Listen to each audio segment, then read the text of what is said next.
Buenas noches, mi nombre es Pedro Juan Santiago de Cid, con la matrícula 24001816.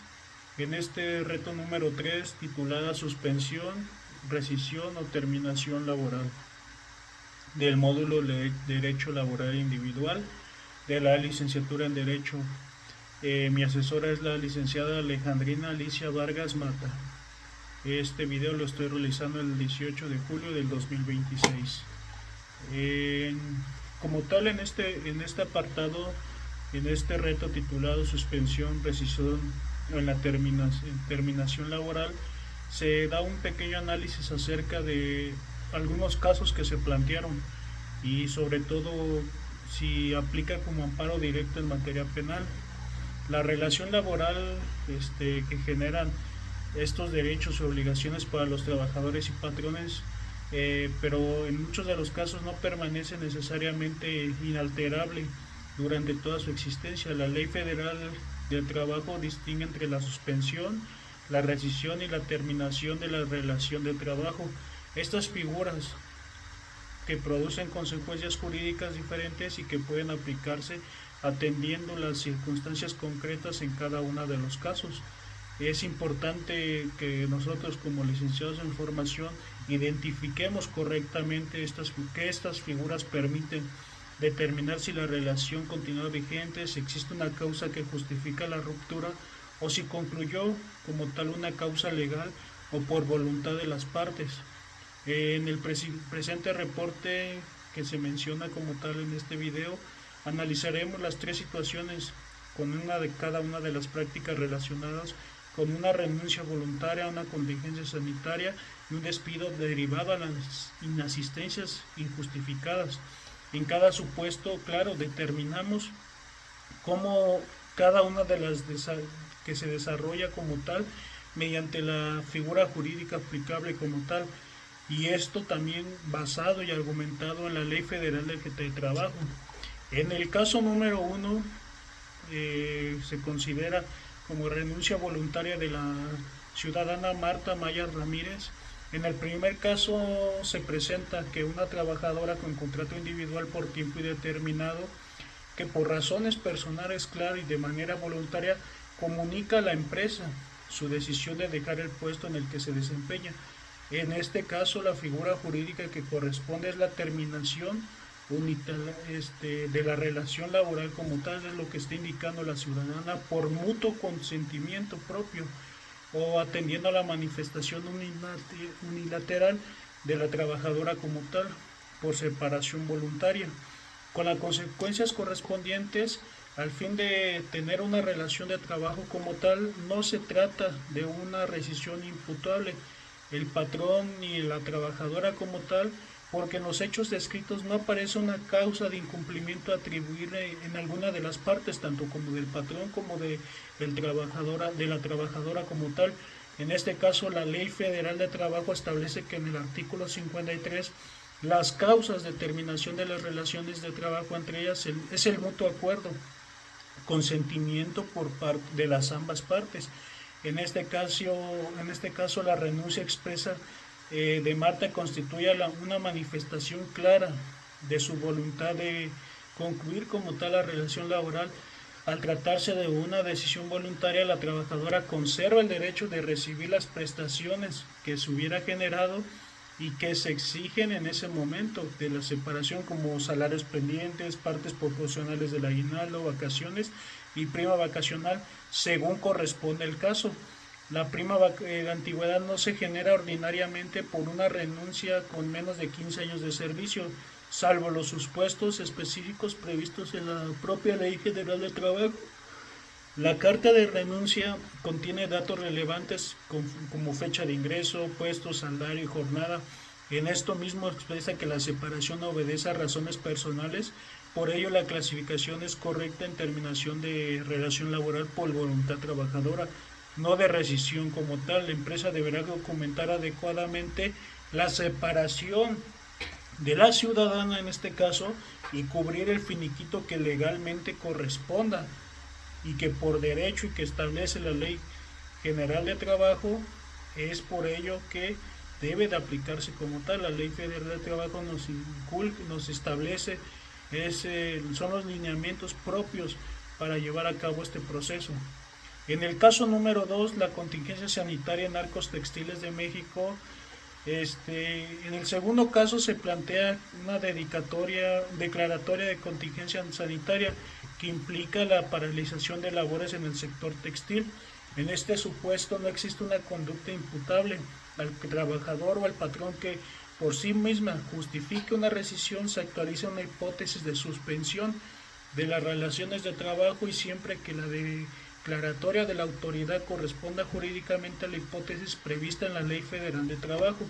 En el artículo 42 de la Ley Federal de Trabajo contempla la suspensión de los efectos de las relaciones de trabajo cuando las autoridades competentes emiten una contingencia sanitaria. A su vez, en el artículo 429 de la fracción 4 establece las consecuencias para estos casos. Durante la suspensión, primeramente los trabajadores dejan temporalmente de prestar los servicios y el patrón no está obligado a pagar el salario ordinario por el periodo suspendido. Sin embargo, y esto es muy importante, la ley establece una indemnización específica a cargo del patrón, equivale a un día de salario mínimo general vigente por cada día que dure la suspensión, sin que pueda exceder el mes. Por lo tanto, en el caso planteado, las labores deben suspenderse durante el periodo que determine la autoridad competente y los trabajadores no pueden ser considerados despedidos por solo el hecho de la paralización laboral como tal.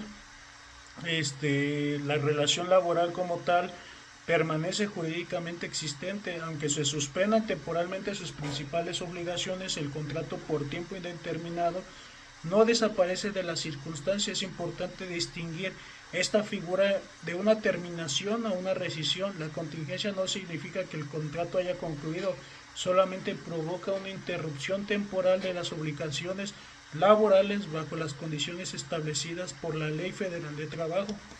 En el caso número 3, inasistencias injustificadas del ciudadano Armando Rosas Morales.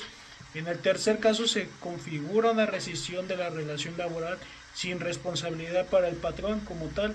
Armando tiene un contrato por temporada de junio a diciembre del 2021, pero dejó de presentarse a trabajar desde el 7 de julio y al 19 de julio no había informado ni justificado sus ausencias. De acuerdo con los hechos, se trata de más de 3 faltas de asistencia en un periodo de 30 días sin permiso del patrón o causa justificada.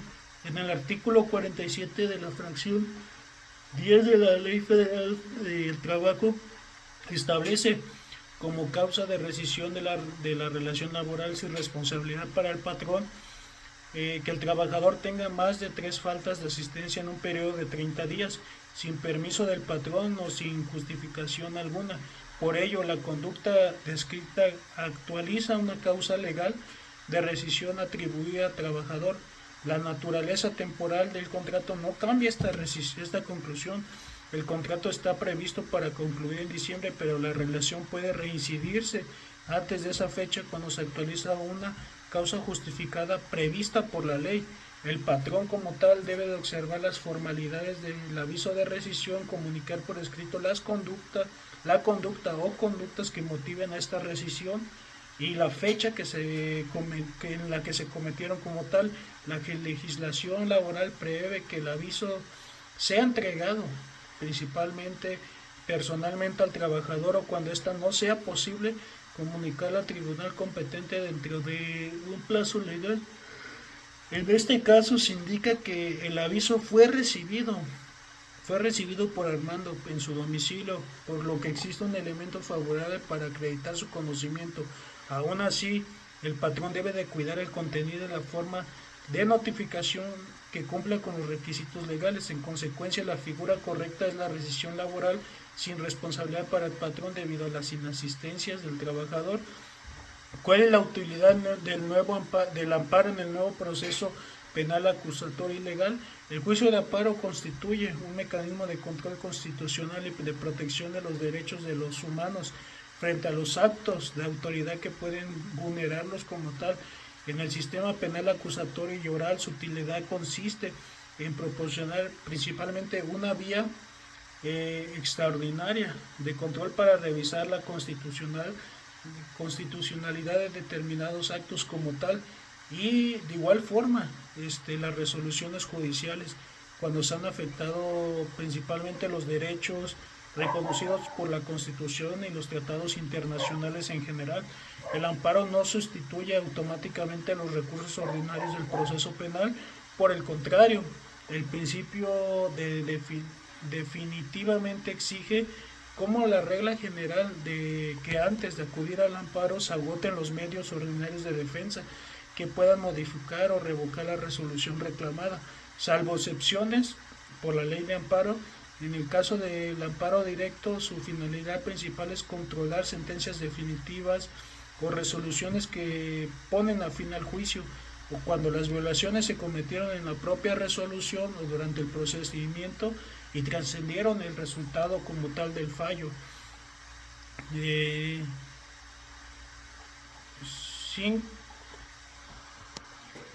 Aquí es importante mencionar como tal que la suspensión, la rescisión y la terminación laboral son instituciones diferentes que se producen en consecuencias jurídicas distintas. El análisis de los tres casos demuestran que no basta con observar solo al trabajador que deje de prestar servicios, es necesario identificar la causa que origina la separación y la interrupción como tal. En el primer caso existe una decisión voluntaria de la trabajadora que conduce en conclusión de la relación laboral y corresponde a un finiquito únicamente.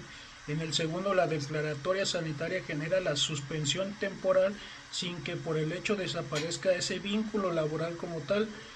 Sin embargo, en el tercero, las inasistencias injustificadas actualizan una causa de rescisión sin responsabilidad para el patrón. Por otra parte, el amparo directo representa una herramienta esencial para garantizar que las decisiones definitivas en materia penal respeten la Constitución y los derechos humanos en general. Su importancia se encuentra en que permite revisar violaciones cometidas en la sentencia o durante el procedimiento, cuando éstas trascienden el resultado.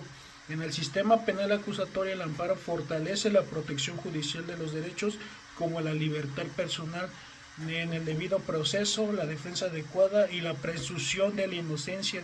Esto es muy importante, por ello conocer estos requisitos, plazos, efectos resulta indispensable para el ejercicio responsable de la profesión jurídica. Le agradezco mucho, asesora, y quedo al pendiente de sus retroalimentaciones. Muchas gracias por la atención.